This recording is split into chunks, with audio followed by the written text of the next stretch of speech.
Hello student, कैसे हो आप सब। आई होप आप सभी अच्छे होंगे और आपकी पढ़ाई भी जोरों शोरों से चल रही होगी।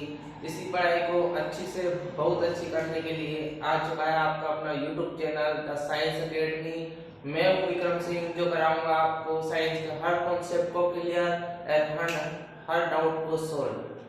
तो आज अपन डिस्कस करेंगे और आज से अपन शुरू करेंगे क्लास 8 का बैच। क्लास 8 बोर्ड हो चुकी है, तो क्लास 8 का बैच शुरू करेंगे और शुरुआत करेंगे उसके सिलेबस से।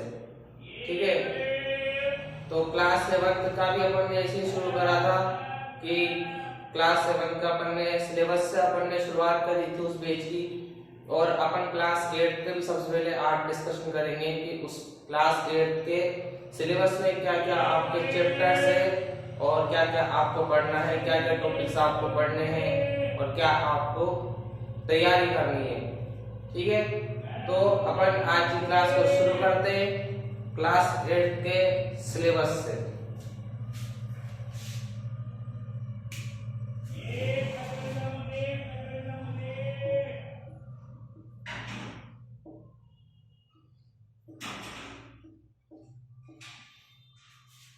ठीक है, क्लास 8।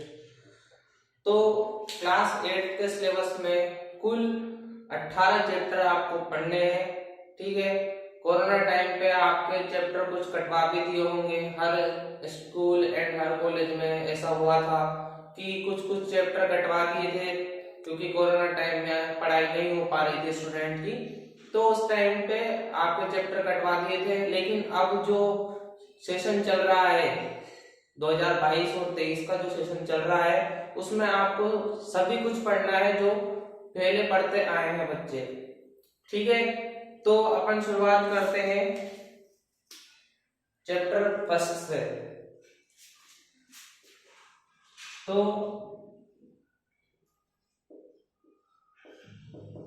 पार्ट फर्स्ट, तो पार्ट फर्स्ट है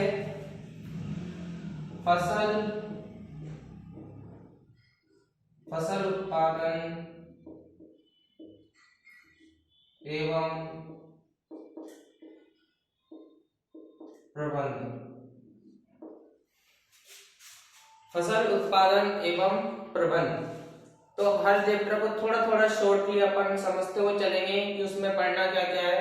ठीक है, ताकि आपको आसानी रहे। ठीक, तो क्या है चैप्टर नंबर फर्स्ट, फसल उत्पादन एवं प्रबंधन। तो इस चैप्टर में अपन को पढ़नी है फसलें क्या होती है, मिट्टी का निर्माण कैसे होता है। ठीक है, फसल के उत्पादन में कौन कौन से क्रियाएं होती है या कौन कौन से औजार उसमें इस्तेमाल करे जाते हैं और उसका प्रबंधन किस तरीके से करा जाता है, वो सब अपन इस चैप्टर में पढ़ने वाले हैं विद डिटेल्स अच्छी तरीके से। ठीक है, तो ये है आपका पहला चैप्टर फसल उत्पादन एवं प्रबंधन। ठीक,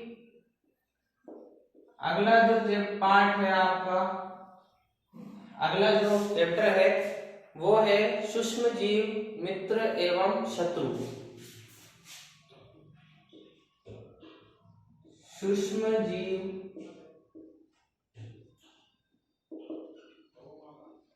मित्र एवं शत्रु। क्या है सूक्ष्म जीव मित्र एवं शत्रु। तो बहुत तरह के सूक्ष्म जीव होते हैं। ठीक है, कुछ हमारे सेहत के लिए हानिकारक होते हैं, तो कुछ किन्हीं चीजों के लिए उतने ही फायदेमंद भी होते हैं। ठीक है, तो उसी के आधार पे इस चैप्टर का नाम रखा गया है सूक्ष्म जीव मित्र एवं शत्रु। कि सूक्ष्म जीव मित्र भी हो सकते हैं किसी किसी जगह पर और सूक्ष्म जीव शत्रु भी हो सकते हैं किसी किसी जगह पर। ठीक है, तो उन्हीं सूक्ष्म जीवों के बारे में अपन को इस चैप्टर में पढ़ना है। अगला अपना जो पार्ट है या चैप्टर है वो है संश्लेषित रेशे एवं प्लास्टिक। क्या है संश्लेषित रेशे और प्लास्टिक। क्या है संश्लेषित रेशे और प्लास्टिक, संश्लेषित रेशे और प्लास्टिक। ठीक है, तो पहले समझ लेते हैं संश्लेषित रेशे और प्राकृतिक रेशे। ठीक है, अलग अलग होते हैं। ठीक है, तो इस चैप्टर में अपन को पढ़ना है सिर्फ संश्लेषित रेशे और कुछ प्लास्टिक के बारे में पढ़ना है कि प्लास्टिक क्या होता है या फिर प्लास्टिक की थोड़ी सी जानकारी आपके इस चैप्टर में दी हुई है। तो बस थोड़े थोड़े छोटे छोटे टॉपिक्स है जो आपको रीड करने हैं। तो ये है आपका चैप्टर नंबर 3 संश्लेषित रेशे और प्लास्टिक। ठीक है, देन उसके बाद अपन को पढ़ना है चैप्टर नंबर 4 या पार्ट नंबर 4, वो है पदार्थ, धातु एवं अधातु। क्या है? पदार्थ, धातु एवं अधातु। क्या है? पदार्थ, धातु एवं अधातु। तो केमिस्ट्री का एक चैप्टर है जिसमें पदार्थ के बारे में पढ़ना है, धातुएं क्या होती है, अधातु क्या होती है, उनके क्या गुण होते हैं। ठीक है, कैसे उन्हें पहचाना जाता है। तो वो कुछ कुछ टॉपिक्स है जो अपन को पढ़ने हैं। तो ये है आपका चैप्टर नंबर 4 पदार्थ, धातु एवं अधातु। ठीक है, उसके बाद अपन को पढ़ना है चैप्टर नंबर 5 जो कि है कोयला और पेट्रोलियम। क्या है? कोयला और पेट्रोलियम।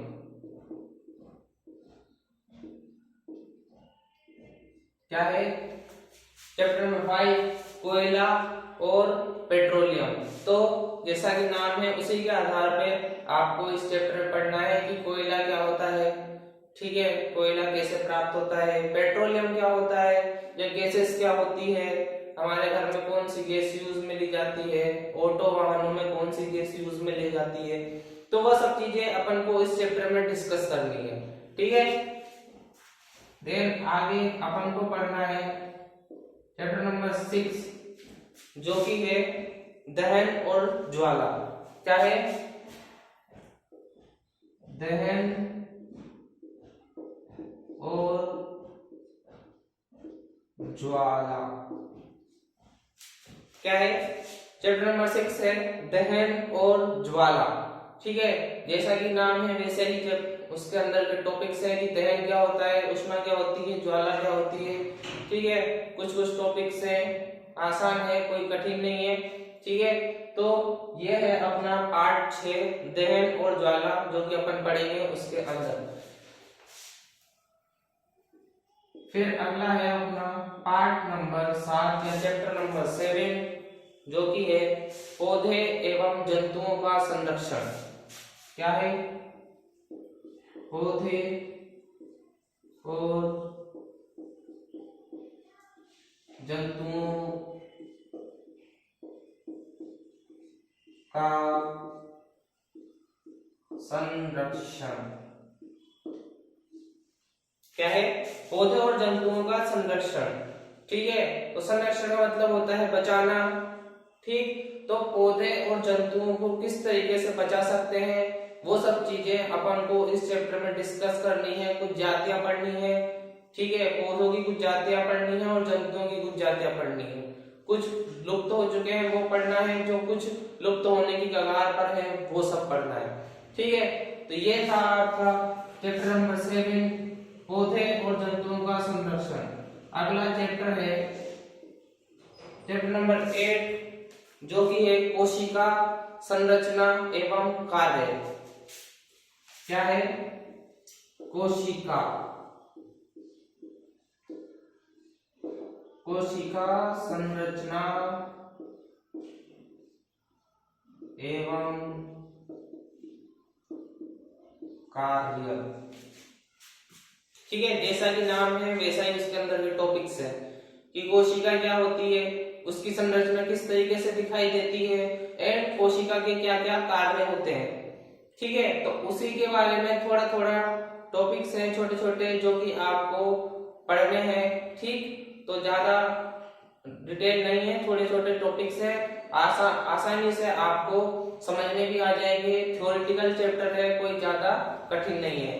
ठीक, देन आगे अपन को पढ़ना है चैप्टर नंबर 9 जो कि है जंतुओं में जनन। क्या है? जंतुओं में जनन। तो क्या है? चैप्टर नंबर 9 है जंतुओं में जनन। ठीक, और जब आप क्लास 7 पढ़ेंगे तो क्लास 7 में चैप्टर है पादपों में जनन। ठीक है, कि पादप किस तरीके से जनन करते हैं, और यहाँ पर है जंतुओं में जनन। सॉरी।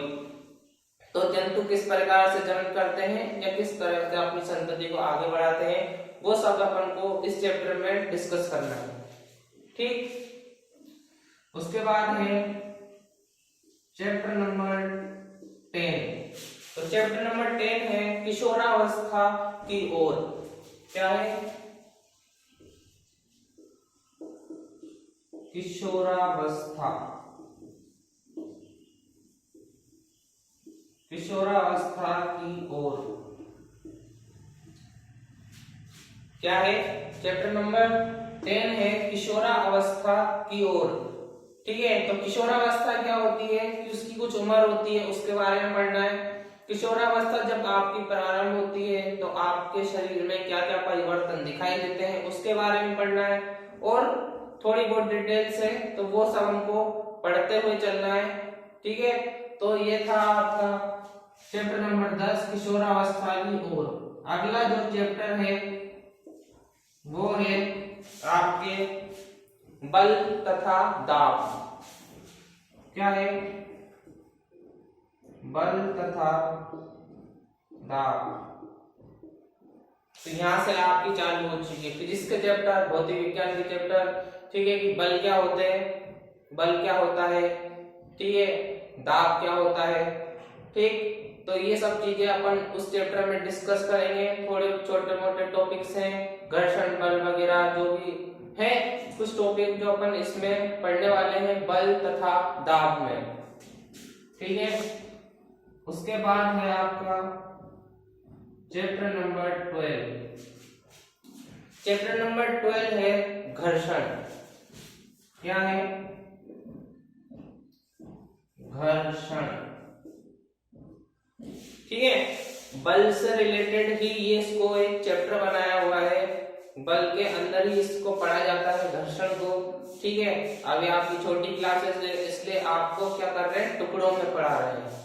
ठीक है, टुकड़ों में पढ़ा रहे हैं, बल अलग पढ़ा रहे हैं, घर्षण अलग पढ़ा रहे हैं। ठीक है, जैसे जैसे आपकी क्लास बढ़ेगी, ठीक है, अभी आपके 8वीं क्लास का है, 9वीं क्लासेस में आपके ये बल तथा गति के नियम, इसको दोनों को मेंशन कर दिया जाएगा और आपको पढ़ाया जाएगा।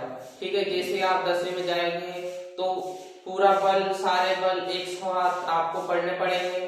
ठीक है, फिर आप अगर 10वीं के बाद अगर आगे जाकर के 11th में साइंस सब्जेक्ट लेते हो तो वहां पे आपको और डीपली उसकी स्टडी करनी पड़ेगी। ठीक है, तो अभी छोटी क्लासेस है इसलिए आपको टुकड़ों में पढ़ा रहे हैं ताकि आपके माइंड पर ज्यादा लोड नहीं पड़े। ठीक है, फिर उसके बाद अपना अगला चैप्टर आता है वो है पार्ट नंबर 13। तो पार्ट नंबर 13 है ध्वनि। क्या है? ध्वनि। तो पार्ट नंबर 13 है ध्वनि। ध्वनि क्या होती है? साउंड या आवाज। ठीक है, या आप शोर कह सकते हो। तो उसी के बारे में पढ़ना है कि ध्वनि क्या होती है, ध्वनि उत्पन्न कैसे होती है, हमको सुनाई कैसे देता है। थोड़ा बहुत आपको इसके अंदर कान के बारे में भी पढ़ना पड़ेगा। ठीक है, कि कान के किस जगह पर जाकर ध्वनि टकराती है जिससे हमको सुनाई देता है। तो उसी के बारे में अपन को इसमें डिस्कस करना है। ठीक, जो अपन चैप्टर के अंदर पढ़ेंगे जब डिस्कस करेंगे। ठीक है, फिर उसके बाद आता है आपका चैप्टर नंबर 14। क्या है? चैप्टर नंबर 14 जो कि है विद्युत धारा के रासायनिक प्रभाव। क्या है? विद्युत धारा के रासायनिक प्रभाव। क्या है? विद्युत धारा के रासायनिक प्रभाव। ठीक है, विद्युत धारा क्या होती है? क्लास 7 के जब चैप्टर अपन ने डिस्कस करा था सिलेबस, तो उसमें था विद्युत धारा के प्रभाव। ठीक है, तो इसमें क्या है? विद्युत धारा के रासायनिक प्रभाव। ठीक है, रासायनिक मतलब केमिकल्स के थ्रू उसमें क्या प्रभाव दिखाई देंगे, वो सब चीजें अपन इस चैप्टर में डिस्कस करेंगे। ठीक है, जब अपन पढ़ लेंगे। फिर उसके बाद आता है आपका चैप्टर नंबर 15, जो कि है कुछ प्राकृतिक परिघटनाएं। क्या है? कुछ प्राकृतिक परिघटनाएं। कुछ प्राकृतिक परिघटनाएं। तो क्या है चैप्टर? कुछ प्राकृतिक परिघटनाएं। कि कुछ प्राकृतिक परिघटनाएं यानी कि जो नेचुरली जो घटनाएं होती है, जैसे भूकंप, ठीक है, सुनामी आना, चक्रवात आना, ठीक है, और भी कुछ परिघटनाएं होती है जिससे धरती को नुकसान पहुंचता है या संपत्ति को नुकसान पहुंचता है, या यहाँ की जनता, यहाँ की आबादी को उस चीज से या उस घटना से नुकसान पहुंचता है जो कि प्रकृति के द्वारा नेचुरली उत्पन्न हुई हो। ठीक है, तो वो कहलाती है प्राकृतिक परिघटनाएं। ठीक, तो उसी के बारे में अपन को इसमें पढ़ना है। भूकंप, चक्रवात, सुनामी, जो भी घटनाएं होती है वो थोड़े थोड़े थ्योरेटिकल चैप्टर है, तो वही सब अपन को इसमें पढ़ने वाले हैं। ठीक, उसके बाद आता है आपका चैप्टर नंबर 16, जो कि है प्रकाश। क्या है? प्रकाश। क्या है? प्रकाश अपना चैप्टर है। लाइट इंग्लिश में बोलते हैं। ठीक है, वो कैसे उत्पन्न होती है, क्या उसके स्रोत होते हैं, जो भी है वो अपन उसमें पढ़ने वाले हैं, जो कि अपन इस चैप्टर में पढ़ेंगे, चैप्टर नंबर 16, जिसका नाम है प्रकाश। ठीक है, उसके बाद आते हैं अपन चैप्टर नंबर 17। चैप्टर नंबर 17 है आपके तारे एवं सौर परिवार। क्या है?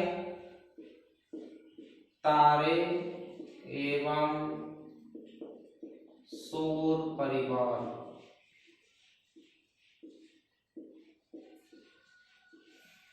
क्या है? तारे एवं सौर परिवार। तो बड़ा ही इंटरेस्टिंग चैप्टर है, पढ़ने में मजा आएगा। ठीक, कुछ नया जानने को मिलेगा। इस चीज की बहुत सारे बच्चों को अंदर से क्यूरियोसिटी होती है कि हमको ये पता होना चाहिए कि सौर परिवार क्या होता है, कितने ग्रह होते हैं, ठीक है, तारे क्या होते हैं, ठीक, सबसे ज्यादा चमकीला तारा या सबसे ज्यादा चमकीला ग्रह कौन सा होता है। उसके अंदर कुछ कुछ ऐसे जनरल नॉलेज के क्वेश्चंस होते हैं जो हर स्टूडेंट को पता होना चाहिए कि ये सौर परिवार या तारे एक्चुअल में होते क्या है। तो वही सब चीजें अपन इस चैप्टर में पढ़ने वाले हैं। इसका नाम है तारे एवं सौर परिवार। ठीक, फिर उसके बाद अपन पढ़ने वाले हैं क्लास 8 का लास्ट चैप्टर, चैप्टर नंबर 18, जिसका नाम है वायु तथा जल का प्रदूषण, या अपन कह सकते हैं वायु तथा जल प्रदूषण। वायु तथा जल का प्रदूषण।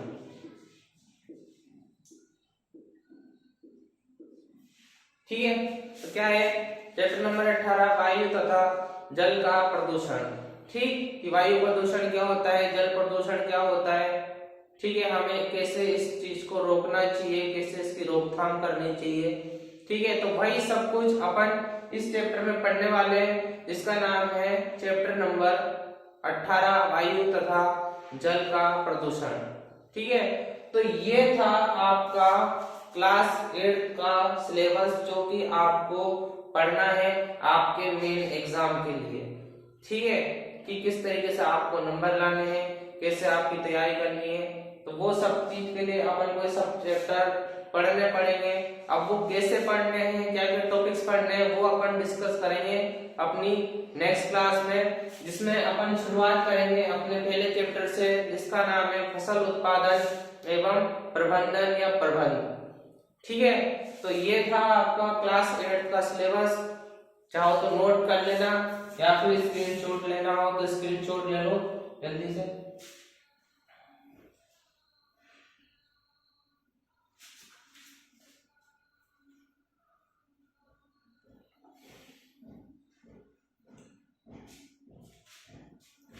ठीक, तो स्क्रीनशॉट या नोट कर लिया होगा अपनी अपनी कॉपीज में।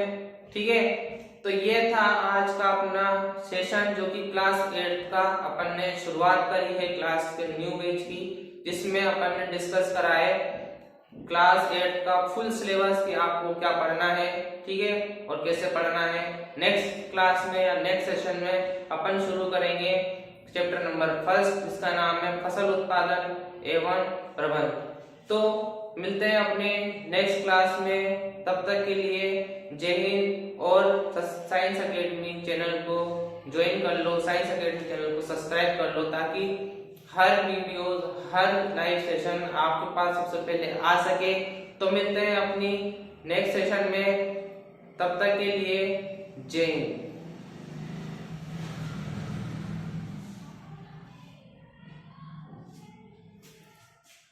तो आई होप आपको आज का सेशन पसंद आया होगा। अगर पसंद आया तो साइंस एकेडमी चैनल को ज्वाइन करो, सब्सक्राइब कर लो और वीडियो पर लाइक कर दो। और अगर आपके मन में कोई भी डाउट हो तो कमेंट बॉक्स में उसको लिख के जाना, ताकि अपन डाउट को क्लियर कर सके। बस मेरा यही एक लक्ष्य है कि किसी भी स्टूडेंट के मन में किसी भी प्रकार का कोई डाउट ना रहे। मैं पूरी कोशिश करूंगा कि आपका हर डाउट बिल्कुल क्लियर कर दूं। तो साइंस एकेडमी चैनल तो सब्सक्राइब कर लो और मिलते हैं जल्दी। तो मिलते हैं अपनी नेक्स्ट क्लास में, तब तक के लिए जय हिंद।